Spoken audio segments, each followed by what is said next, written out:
Thank you. I really enjoy what I learned today. And I have one question. It's about witches, voodoo. For example, I've been told that I was under the power of voodoo. That's why everything that I try to do in a life, we drop right at the end when it start to take off. So I consulted a medium who said I was under the false exterior power of spell. So I don't know what you think about spells. How can somebody go along with the flow if it doesn't have a freedom? Well, the most important thing that we want to say to you is that we agree that you have been under a spell, but it is under the spell of law of attraction. And what we mean by that is this will be easy. You'll understand this all very easily. So we'll just take our time and explain it to you and everyone else in a way that will be very easy for you to understand. In this environment where law of attraction is the basis, what you give your attention to is already vibrating, and when you give your attention to it, if you give your attention to it long enough, a few seconds really is all it takes, you begin to activate that vibration within you. So when you look at something you want and you give it your attention, you activate the vibration of it within you, and law of attraction will give you more of it. But when you look at something you don't want and you give your attention to it, law of attraction brings you more of that. So it's a very common thing for someone to live something not knowing about law of attraction and not knowing about their attention to it, and have an experience, and then give their attention to that experience even more now that they've lived it, and then cause even more vibration about it, so that the more they think about it, the more they activate the vibration, and the more they activate the vibration, the more they get it. Esther would have said, I'm under some sort of spell because people are staining my stones and my washer is overflowing. And in other words, it's like the better it gets, and the worse it gets, the worse it gets. So it turns out that all this spell it's not something that somebody else does to you. Nobody can vibrate for you. So anything that's happening to you, you are doing to yourself.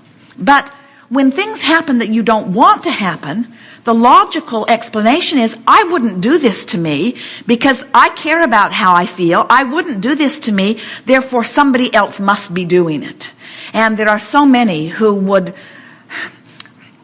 like to agree with that because their lives are out of control too. When, in fact, most everybody on your planet does not understand law of attraction. So that's why they're running around trying to control conditions so that they can feel better.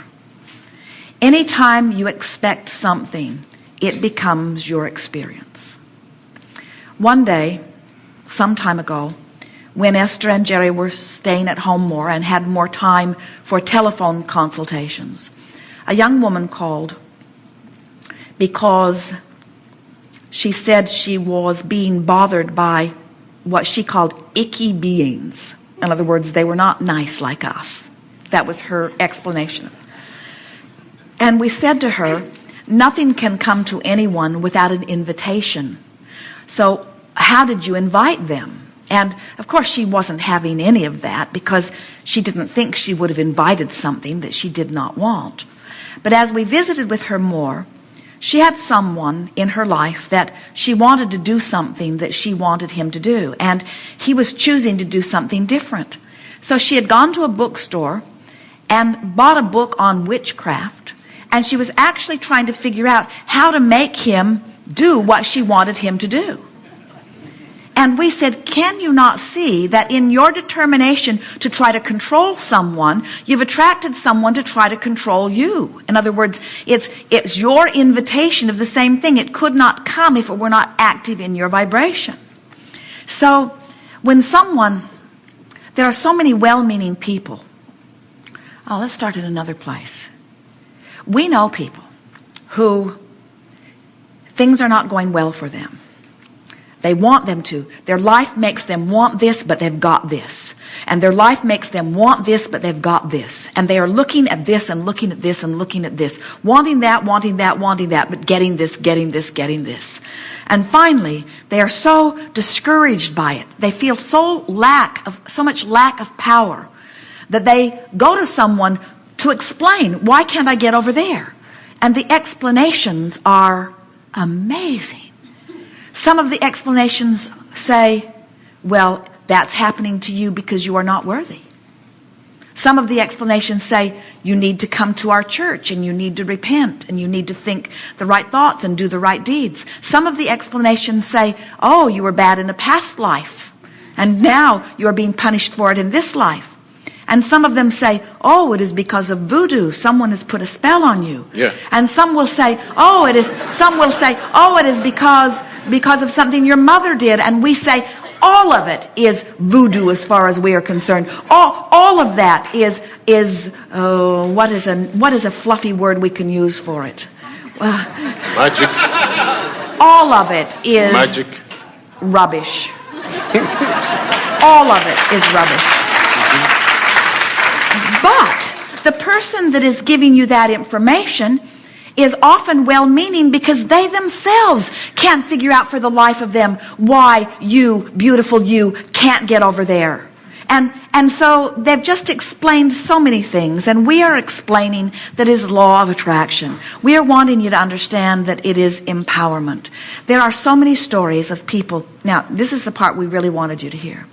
We know of many situations where someone wants this, but they've got this. And then someone says to them, well, the reason you can't get there is because a spell has been put on you. But I have the power to break that spell. And then they go, abracadabra. That's done. And if the person believed enough in the voodoo, and if the person believed enough in the breaking of the spell, now all the resistance is gone and they're on their way to what they want. But it wasn't because the voodoo ever existed to begin with. It's because now they are not pushing against the voodoo that they believed existed to begin with. You follow? So it's all well and good for us to tell you that it's not possible for anyone to put a spell on you. And we promise you it is not possible for someone to put a spell on you. But then so many people say, well, then how do you explain why things have not gone easier for me? And we say, because you keep saying, why aren't things going easier for me? In other words, the vibration of your being is your point of attraction. You just can't get around that. And we want you to understand that you can move it slowly to a new place. And with each movement to the new place, everything in your life experience begins to change to reflect the new understanding. There is no assertion in this universe. There is no assertion.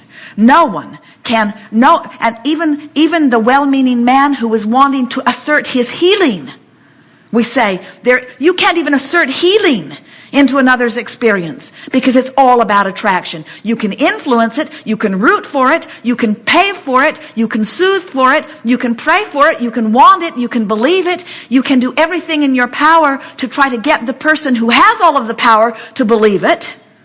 So when somebody is so sure of something that they make you believe in it, that's the power of influence. But you're doing it to yourself, you see.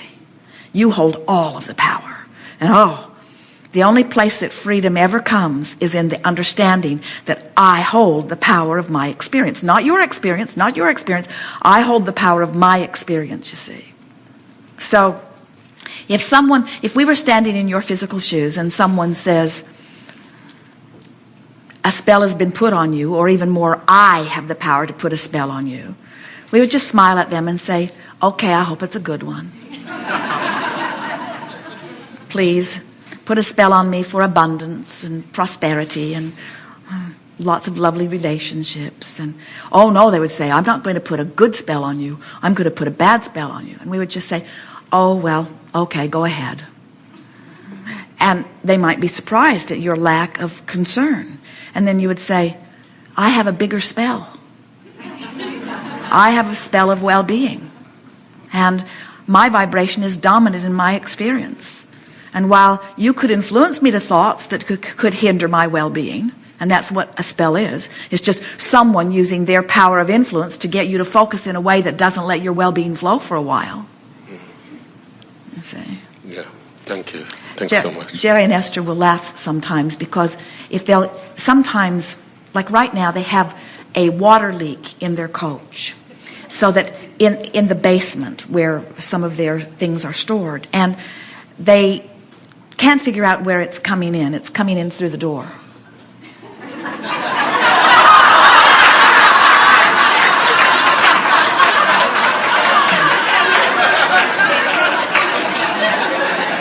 Well, they haven't actually asked us. It's coming in through the door.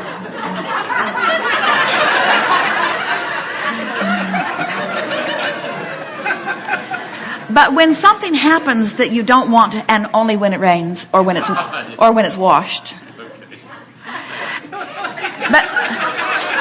But there's something about when something you don't want is happening in your experience.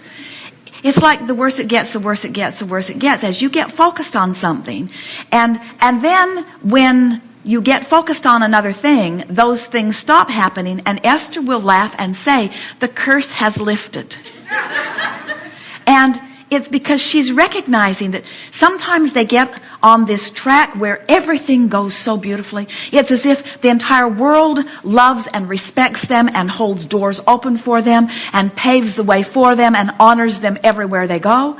And then sometimes it doesn't feel quite like that. And they've begun to notice that it all depends on what got their attention and how much of their attention they gave to it. In other words, you can bless yourself with the train of thoughts you think, or you can curse yourself with the train of thoughts you think. But it is all your doing. And so as you begin to laugh about this, and as you notice how many things go right in your experience, and begin saying, the curse is lifted, the curse is lifted, in time, you will feel frivolous about a curse in the way Jerry and Esther do. You will understand that you have such control of your experience that you will actually enjoy watching other people flex their muscles around you as they try to convince you that they have power in your experience when you know they have none. It is so satisfying to know that under any and all conditions you get to call the shots. Thanks, God. Yes, indeed.